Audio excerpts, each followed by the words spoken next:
वैसे छात्र छात्राएं जो बिहार बोर्ड मैट्रिक का परीक्षा 2026 में देने वाले हैं, उन लोगों के लिए हम भारतीय भवन का ये मैथ लेकर के आ रहे हैं, जिसमें कि चैप्टर का नाम है दो चर वाले रैखिक समीकरण।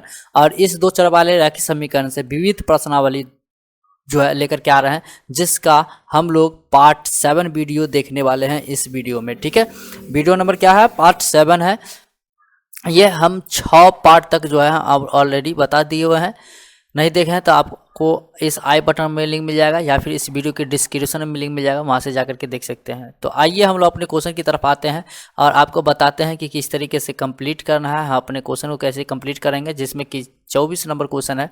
24 नंबर में है कि मासिक हॉस्टल चार्ज का एक भाग फिक्स्ड है, एक शेष इस बात पर निर्भर करता है कि कितने दिन मेस में भोजन करता है। यदि कोई विद्यार्थी अंतिम 20 दिन भोजन करता है तो उसे 1000 रुपये हॉस्टल चार्ज देना पड़ता है, जबकि विद्यार्थी अभी 1180 रुपये हॉस्टल चार्ज देता है जिसने 26 दिन तक भोजन किया है। फिक्स चार्ज और प्रतिदिन भोजन का चार्ज निकालें। तो चलिए इसको भी हम लोग बनाते हैं। तो सबसे पहले हम लोग क्या कर लेंगे, मानेंगे। क्या मानेंगे? तो उसके लिए हम लोग लिखेंगे माना कि क्या चीज़, फिक्स चार्ज जो होता है वो हम पहले कर देते हैं। फिक्स्ड चार्ज जो है वो क्या, x रुपया मान लेते हैं, और ये प्रतिदिन का है, मतलब कह सकते हैं इस तरीके से लिख देते हैं प्रतिदिन। ठीक है, क्या, प्रतिदिन, इस तरीके से। उसके बाद जो है यहाँ पे कहने का मतलब ये फिक्स चार्ज और प्रतिदिन भोजन का चार्ज क्या रहा निकालने के लिए, ठीक ना। तो कहने का मतलब ये कि जो यहाँ पे हम लोग, यहाँ तो फिक्स चार्ज हम लोग ने निकाल लिया, अब भोजन का जो चार्ज है तो यहाँ पर भी हम लोग लिख सकते हैं भोजन का चार्ज। ठीक है, भोजन का चार्ज। तो भोजन का चार्ज हम लोग x रुपया मान सकते हैं, ये भी प्रतिदिन में हो जाएगा। क्या हो जाएगा? प्रतिदिन में हो जाएगा। ठीक है, इस तरह से। उसके बाद जो है इसी को हम लोग मेस चार्ज भी बोलते हैं, इसी को हम लोग मेस भी बोलते हैं। ठीक है, भोजन को मेस बोलते हैं, जैसे यहाँ पे बताया गया होगा कहीं पे मेस में भोजन करता है, वही हो गया भोजन का चार्ज। ठीक है, अब यहाँ पे प्रश्न से हम लोग ले लेते हैं। तो यहाँ लिखते हैं प्रश्न से, क्या लिखेंगे देख लो कि बताया गया क्या चीज़ कर रहा है। यदि कोई विद्यार्थी अंतिम 20 दिन भोजन करता है तो उसे 1000 रुपये देना पड़ता है हॉस्टल चार्ज। मतलब ये कि x प्लस 20y बराबर 1000 हो जाएगा। ये हमारा समीकरण 1 बन जाएगा। ठीक उसी प्रकार यहाँ पे कह रहा है कि जबकि विद्यार्थी अभिभावक 1180 रुपये हॉस्टल चार्ज देता है जिसने 26 दिन तक भोजन किया है। मतलब ये कि फिक्स चार्ज x रुपया है, 26 दिन भोजन भी करेगा, मतलब 26y हो जाएगा। आई जब जोड़ के होता है वो कितना, 1180 रुपया होता है। कितना होता है? 1180 रुपया। और ये हमारा समीकरण 2 बन जाएगा। क्या बन जाएगा? समीकरण 2। अब हम लोग यहाँ पे समीकरण 1 2 से कर लेंगे। तो यहाँ पे हम लिखेंगे समीकरण 1 घटे 2 से। ठीक है, इस प्रकार से। तो समीकरण 1 हमारा ये है x प्लस 20y बराबर 1000। फिर समीकरण 2 हमारा है x प्लस 26y बराबर 1180। इसमें हम लोग प्लस माइनस कर लेंगे, तो माइनस प्लस है तो माइनस, माइनस कर लेंगे, प्लस माइनस कैंसिल हो जाएगा। तो अब यहाँ देखो 20y में से 26 को y घटाते हैं तो हमारा क्या आ जाता है, माइनस में 6y आ जाता है। फिर बराबर ये 1000 में से 1180 को घटाते हैं तो माइनस में 180 आता है। ठीक है, अब यहाँ माइनस से माइनस कट जाएगा तो हमारा y निकल जाएगा। y बराबर इसलिए करेंगे 180/6, जो कि 6 3 18 यानी कि 30 आ जाएगा। y का मान कितना आ जाएगा? 30। तो अब हम लोग x का मान निकालेंगे। तो x का मान निकालने के लिए हम लोग यहाँ पे देख लेते हैं। तो यहाँ लिखेंगे समीकरण 1 में x का y का मान आया ना, तो यहाँ y लिखेंगे। y का मान रखने पर इस प्रकार से हम लोग नोट करेंगे, जिसमें आपको बताते समीकरण 1 जो था वो हमारा क्या था, x प्लस 20y बराबर में 1000 था। ठीक है, इसमें y का मान रखेंगे तो x प्लस 20 गुना y का मान कितना आया था 30 आया, तो यहाँ पे हम लोग करेंगे 30। ठीक है, 20 गुना 30 बराबर में जो है क्या हो जाएगा 1000। ठीक है, अब यहाँ x प्लस में 3 दूना 6 यानी कि 600 हो जाएगा। अब बराबर में 1000, 600 को इधर लेके आएंगे मतलब x बराबर हो जाएगा ये 1000, इधर लेके आएंगे माइनस में 600 हो जाएगा।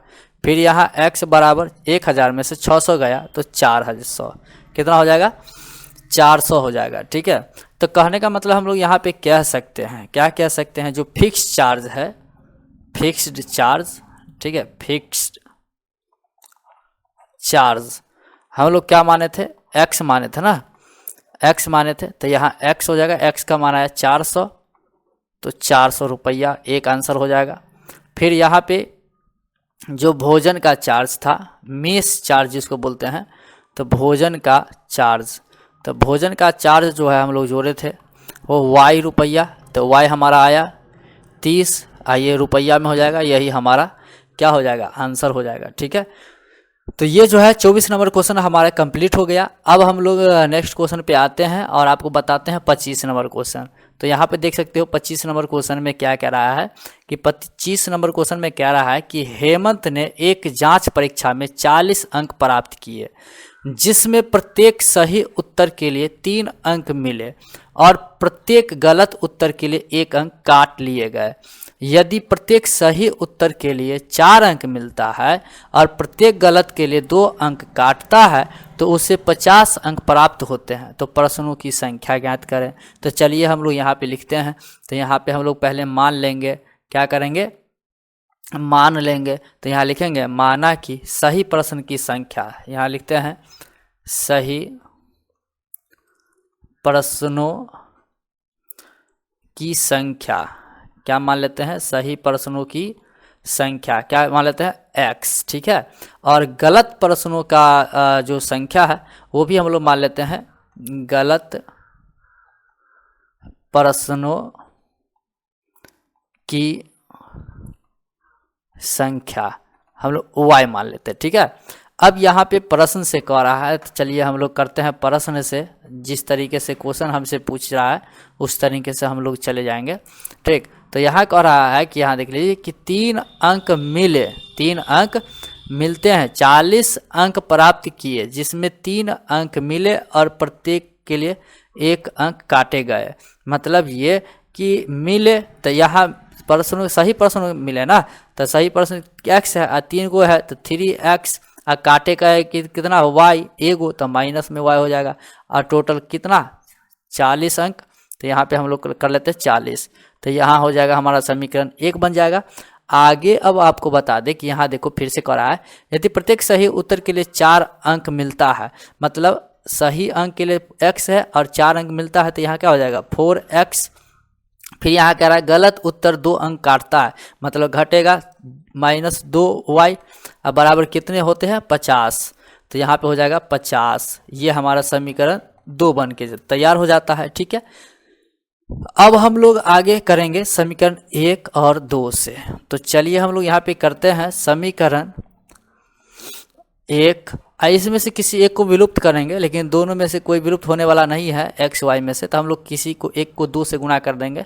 तो चलिए हम लोग क्या करते हैं कि इसको ही 2 से गुना कर देते हैं, 1 को, तो 1 गुने 2 और -2 से कर लेते हैं। ठीक है, इस तरीक़ा से। उसके बाद आपको बता दें कि इसको हम 2 से गुना करते हैं तो 3 दूना 6x -2y बराबर 40 दूना 80 हो जाएगा। फिर यहाँ पे आ जाइए, ये ऐसे ही रहेगा 4x -2y बराबर 50, इसी प्रकार से रहेगा। अब यहाँ प्लस माइनस कर लेंगे, तो ये प्लस है तो माइनस हो जाएगा, प्लस माइनस है तो प्लस हो जाएगा, और ये प्लस है तो माइनस हो जाएगा। Plus minus -2y plus 2y cancel हो जाएगा। अब यहाँ माइनस हो गया, मतलब 6x में से 2x गया तो 4x गया तो 2x, और बराबर ये भी माइनस में है, मतलब 80 में से 50 गया तो 30। अब यहाँ पे इसीलिए x निकाल सकते हैं, तो x बराबर क्या हो जाएगा 30/50 2, जो कि कट के कितना आ जाएगा 15। तो x बराबर कितना आ गया 15। अब हमें निकालना है y। क्या निकालना है? y निकालना है। तो y के लिए हम लोग नेक्स्ट पेज पे आते हैं और आपको बताते हैं कि समीकरण 1 में x का मान आया, तो हम लोग यहाँ लिखेंगे x का मान रखने पर, x का मान रखने पर, ठीक है। तो चलिए एक हम लोग का क्या है 3x माइनस वाई बराबर 40 है, यही है समीकरण 1। इसमें x का मान रखेंगे तो ये 3 गुना x का मान कितना आया 15, तो हम लोग 15 करेंगे और माइनस वाई बराबर 40 हो जाएगा। अब यहाँ हो जाएगा देख लो कि क्या चीज़ कि 15 तिया 45 माइनस वाई बराबर में 40 हो जाएगा। इस 40 को इधर ले आते हैं, वाई को इधर लेके चल जाते हैं, मतलब ये कि 45 इसको इधर लाते हैं तो माइनस 40, अब बराबर में ये माइनस वाई को इधर लाते हैं तो प्लस में वाई हो जाएगा, ठीक है। अब 45 में से 40 गया तो 5, अब बराबर ये वाई, मतलब वाई का माना गया 5 और एक्स का माना गया 15, ठीक है। तो अब यहाँ पे कहने का मतलब ये हुआ कि अब हम यहाँ पे हम कर सकते हैं क्या, कुल प्रश्नों की संख्या बोल रहा था, तो यहाँ लिखेंगे कुल प्रश्नों की संख्या, कुल प्रश्नों की संख्या कर देते हैं संख्या। तो कुल प्रश्नों की संख्या बराबर क्या होगा, सही वाला गलत वाला दोनों जोड़ के, मतलब x और प्लस y, ये सही वाला है ये गलत वाला, दोनों को जोड़ के निकालेंगे तो ये x कितना आया 15 और प्लस y कितना आया 5, दोनों जोड़ने के बाद कितना हो जाएगा 20, और यही हमारा आंसर हो जाएगा, ठीक है। उम्मीद करते हैं आपको अच्छे तरीके से समझ में आया ये क्वेश्चन। उसके बाद जो है हम लोग 26 नंबर क्वेश्चन पे आ जाते हैं। तो जो कि 26 नंबर क्वेश्चन में कह रहा है 2 महिलाएं और 5 पुरुष मिलकर एक कसीदे में कसीदे के काम को 4 दिनों में संपन्न कर सकते हैं, जबकि 3 महिलाएं और 6 पुरुष उसी काम को 3 दिन में कर सकते हैं। एक महिला द्वारा उसे कितने दिनों में किया जा सकता है, फिर एक पुरुष द्वारा कितने दिनों में किया जा सकता है, निकालें। तो चलिए इसमें भी जो है हम लोग मानेंगे, क्या मानेंगे, लिख लेंगे माना कि, क्या लिखेंगे, माना कि क्या चीज़, महिला जो है, माना कि एक महिला, माना कि एक महिला जो है x दिन में संपन्न करेगा, ठीक है, संपन्न करेगा। क्या करेगा, तो काम संपन्न करेगा, मतलब एक महिला x दिन में काम संपन्न करेगा, ठीक है, इस प्रकार से। उसके बाद एक पुरुष, यानी यहाँ लिख देते हैं एक पुरुष y दिन में काम को संपन्न करेगा, इस प्रकार से, है कि नहीं। तो कहने का मतलब ये हुआ कि यहाँ लिख सकते हैं चूंकि एक महिला x दिन में क्या करेगी, एक काम को पूरा करेगी। तो यहाँ पे लिख सकते हैं एक x दिन में एक काम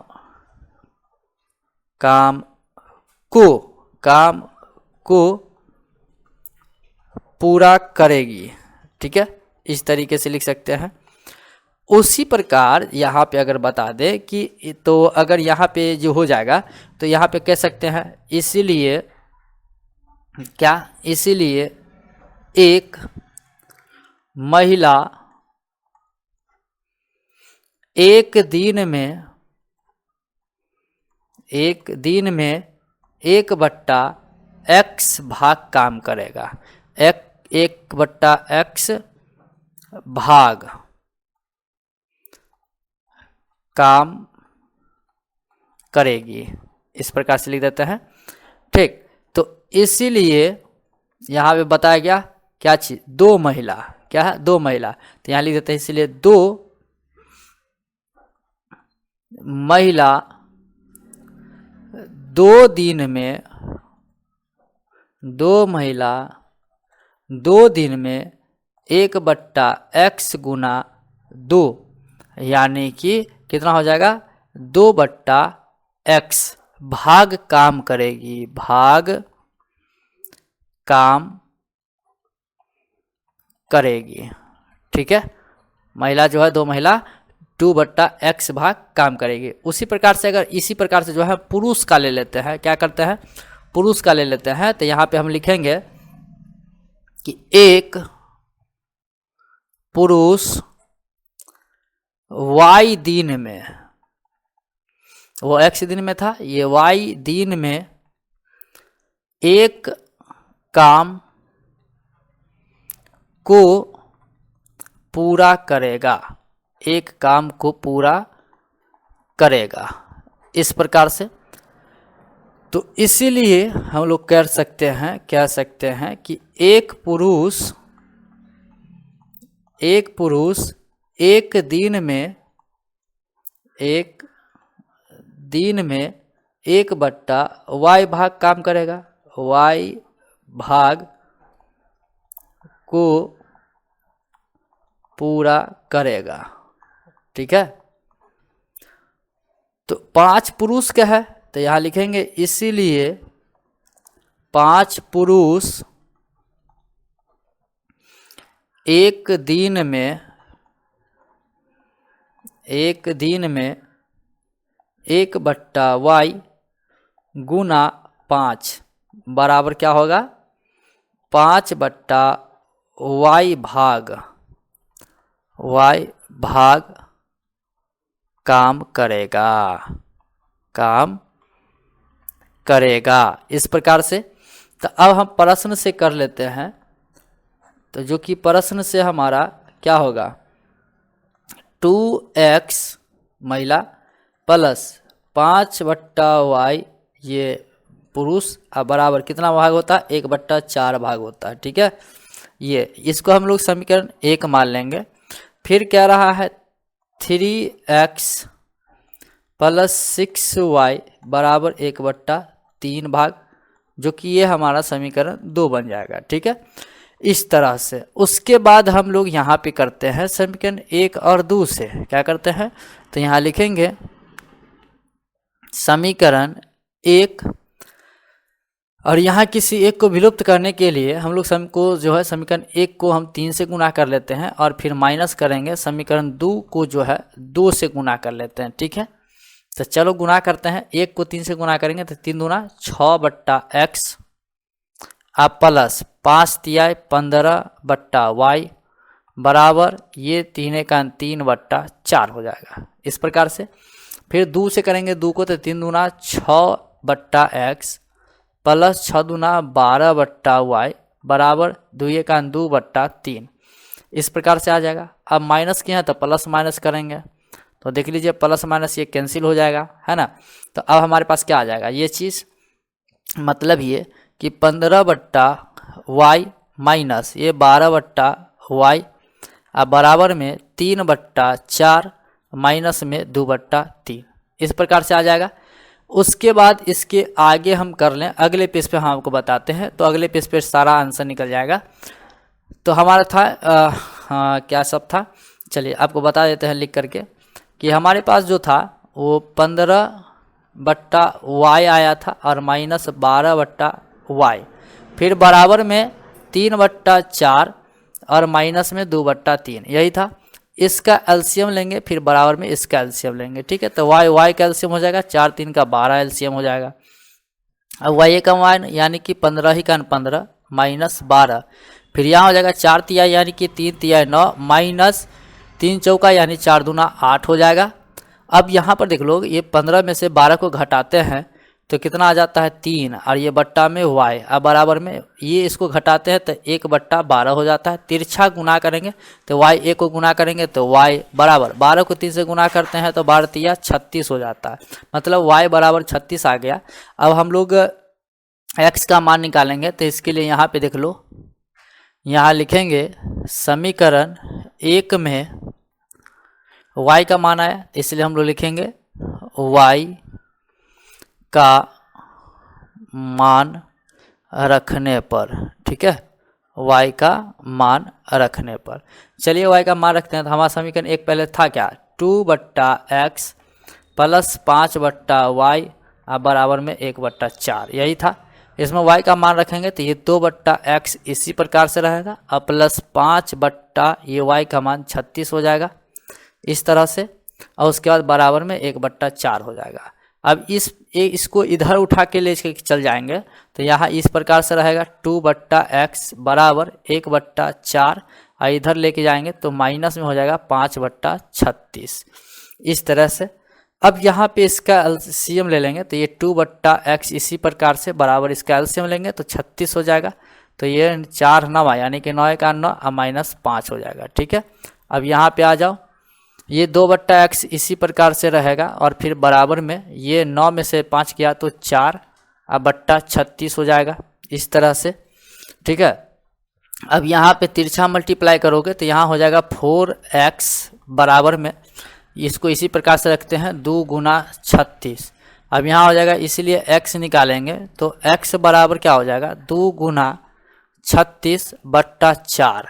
अब ये 2 का 2, 2 दूना 4, 2 का 2, 18 दूना 36, मतलब ये कि x बराबर ये कितना आ गया 18, कितना आ गया 18। तो कहने का मतलब ये हो गया कि देखो कि हम महिला जो था महिला, ठीक है, क्या चीज़ महिला को हम लोग क्या माने थे x माने थे, तो x बराबर कितना आया 18, मतलब 18 दिन में काम कर लेगी महिला, एक आंसर हो जाएगा।